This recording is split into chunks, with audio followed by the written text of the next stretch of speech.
My name is Maribel Quinn, and at 68 years old, I've learned that silence can be a kind of armor. I wore it that afternoon, polished and invisible, at my daughter's wedding in Charleston. The room was full of laughter and camera flashes. I stood near the edge of the crowd, close enough to hear the photographer's voice, far enough not to be in anyone's way. The chandeliers trembled slightly from the music's bass. The air smelled of magnolia and perfume too expensive to name. Nefeli glided through it all like a woman in a magazine spread, hair pinned with pearls, her smile perfectly measured for every guest. Family photo? Please, someone called. I hesitated, waiting for a signal that never came. Then a cousin waved, motioning me forward. I stepped closer, careful not to wrinkle my dress. The photographer lifted his camera, and for a heartbeat, I believed I belonged in that frame. "Who let you join the photo?" Her voice sliced through the chatter. I froze, my hand halfway to smoothing the front of my skirt. Nefeli's bouquet shook in her grip. I said, "Step back. This isn't your place." The hall went quiet. Someone coughed. Another glass clinked against a table.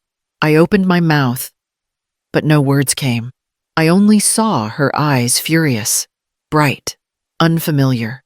Before I could move, she raised her hand and struck my cheek. The sound was sharp, louder than the music that stopped in its wake. The photographer lowered his lens. Guests stared down at their phones or into their drinks. My skin burned where her hand had landed. But the greater sting was somewhere deeper under the ribs, where a mother keeps her pride. I straightened slowly, afraid my knees might give out. My voice, when it came, surprised me with its steadiness. "It's fine," I said. "I'll step aside." No one spoke. The band started again as if the slap had been a skipped beat in the song. Nefeli turned back toward her husband, her smile reforming like nothing had happened. I walked to the far edge of the room, to the place where the light from the chandeliers didn't quite reach, and stood there outside the frame, trying to understand how a celebration could feel like a funeral. And it all began with a folded invitation I nearly threw away. The envelope arrived on a Tuesday morning, bent at one corner as if the mailman had lost patience. My name was printed in gold Maribel Quinn, but there was no "and Bramwell" beside it. The absence said more than any letter could. Bramwell was at the kitchen table, sorting his pills into the small plastic box marked with days of the week. "It's from her." "Isn't it?" he asked without looking up. I nodded and slid the invitation across. She spelled my name right this time.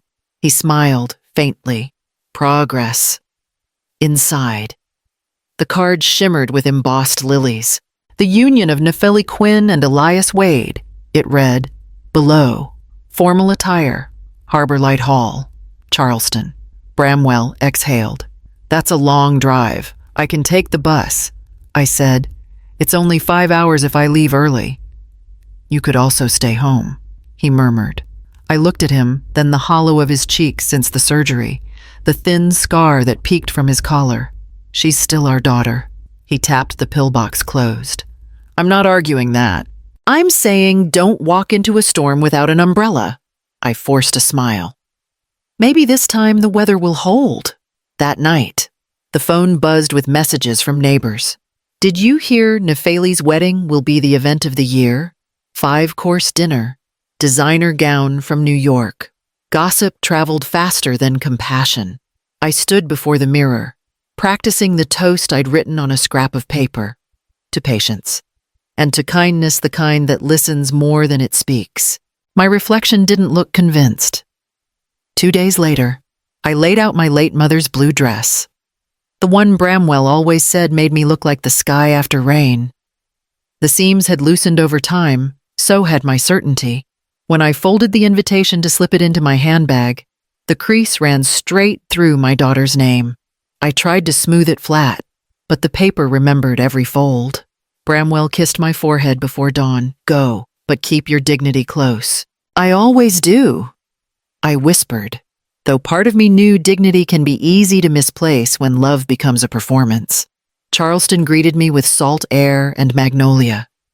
Sweet and heavy. The taxi dropped me in front of Harborlight Hall, a building of polished brick and glass that used to be an old cotton exchange. A valet hurried to open my door, glancing at my small suitcase before realizing I wasn't one of the bridesmaids.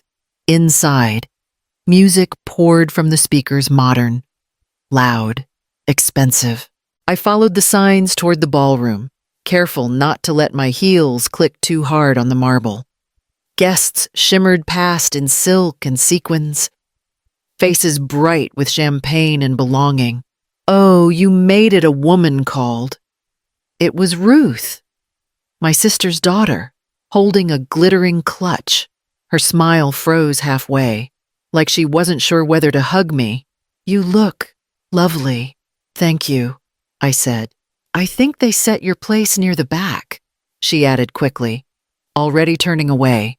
At the registration table, a young attendant scanned the list. "Name Maribel Quinn," I said.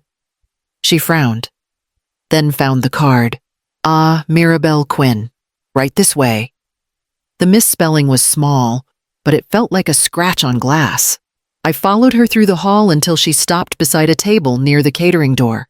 Plates clattered beyond the partition. "Here you are." "Ma'am?"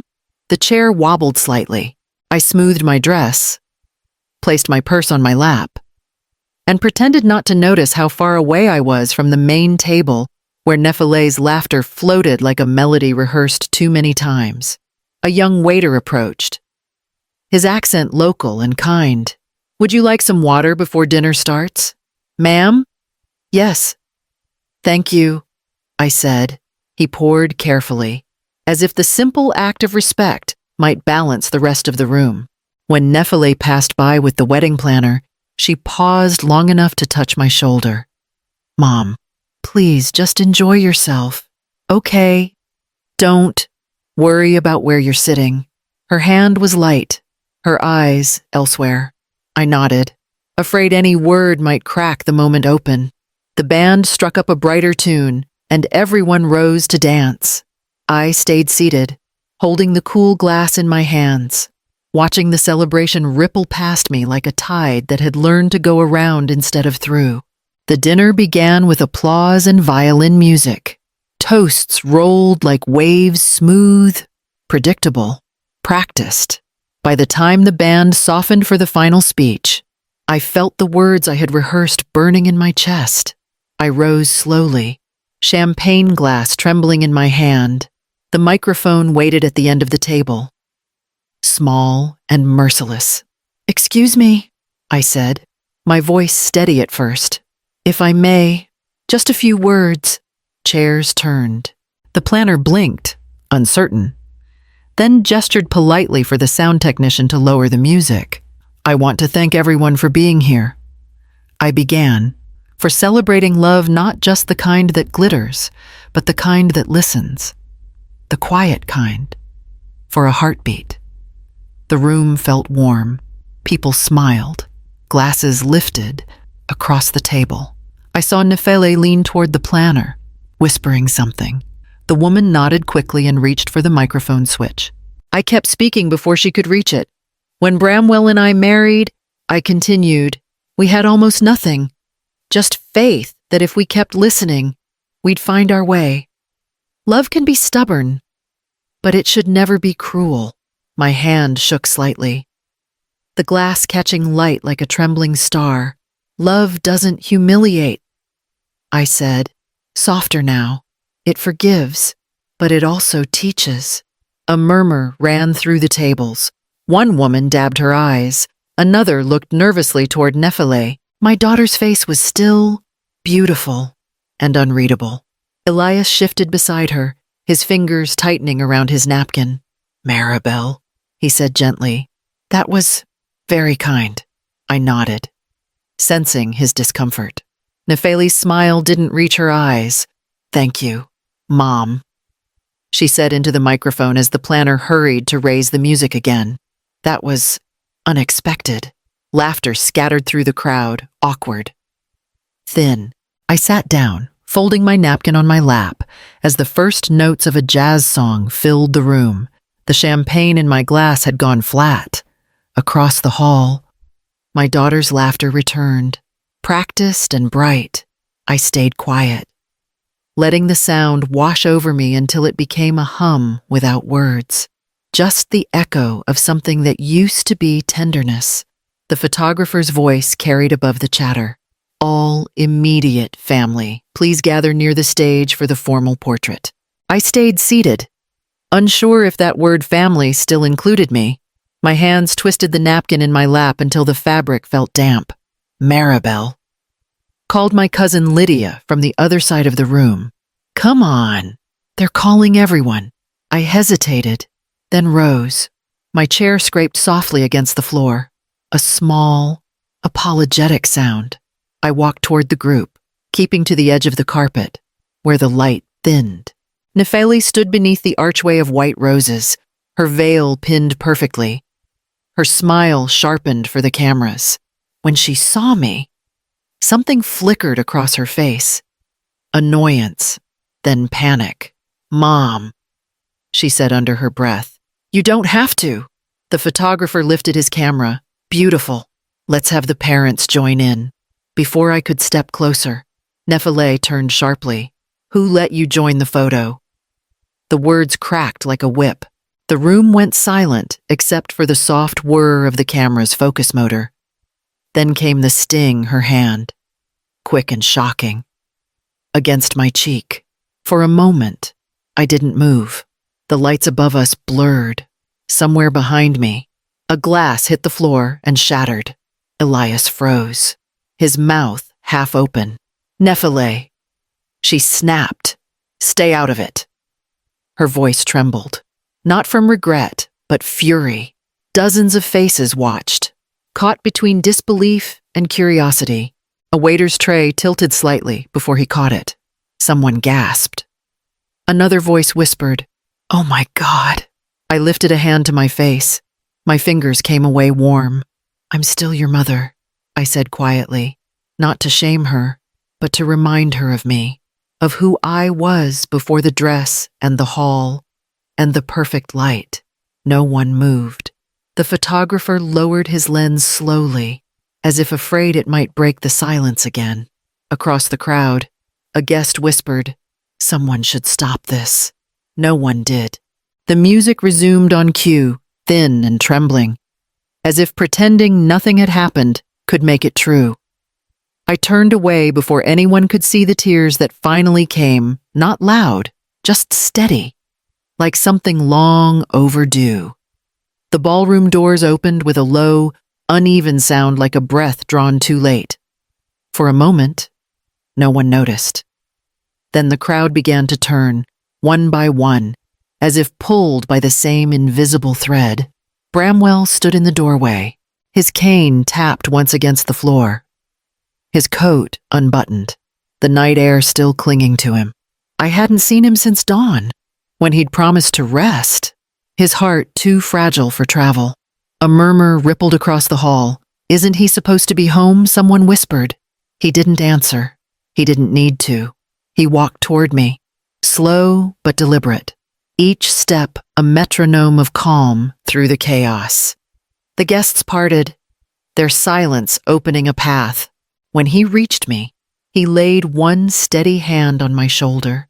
His touch was warm, anchoring, familiar. "That's enough," he said. His voice was not loud, yet every corner of the room heard him.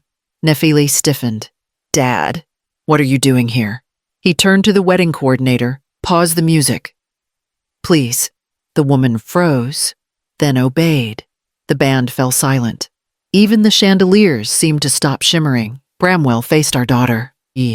His expression held neither fury nor pity, only a deep, unwavering tiredness. "You can shout later," he said softly. "Not now." Nefeli's mouth opened, but no sound came. He turned back to me, brushing the hair from my face where the red mark still burned. "You all right? I'm fine," I whispered, though my voice trembled. "You shouldn't have come," she muttered, her tone breaking under its own weight. He looked at her, not as a father defending a wife, but as a man witnessing what pride can do to a heart. "And you shouldn't have forgotten who did," he replied. The crowd lowered their eyes. Plates clinked softly in nervous hands. He took my hand, steadying me, and said to the nearest waiter, "Could you bring my wife a chair?" Even the word wife made something inside me settle something that had been unraveling all night. The hall exhaled. But the quiet that followed was not peace. It was the stillness before everything changes. Bramwell didn't raise his voice. He never needed to. He simply turned toward the wedding planner, who stood frozen near the cake. "Please pause the catering service," he said evenly. "Our family will settle the final payment after a private apology." The room exhaled in a single, startled breath. Someone near the back whispered, "He's serious." Nefile's color drained. "Dad, this is not the time. This is the time," he said. "A celebration without respect is just noise." Elias touched her arm gently. "Nefile, maybe we should step aside. Just talk." Her jaw trembled, but she nodded. The three of them walked toward a small side room off the hall, the murmurs trailing behind like loose ribbons. I followed quietly, one step behind Bramwell, my fingers still pressed to the faint bruise on my cheek. Inside, the air felt heavy with unspoken words. Bramwell closed the door, leaning slightly on his cane. "You know I don't like scenes," he said, his tone steady. "But you've made one that needs ending." Nefeli's lip quivered. "I didn't mean stop," he said gently. "Meaning follows choice. And you chose." She looked at me then, her eyes glistening. "Mom, please, I shook my head. "Don't ask me to make it smaller than it was." Bramwell rested both hands on the cane. "There are two conditions," he said. "One, an apology now, not for the guests, for her," he motioned toward me. "And two, therapy later, if you want a family again. Words without work don't heal anything." Nefile covered her mouth, tears spilling through her fingers. "I'm sorry," she whispered. Bramwell didn't speak. He let the silence hold her. When she looked at me again, her voice cracked.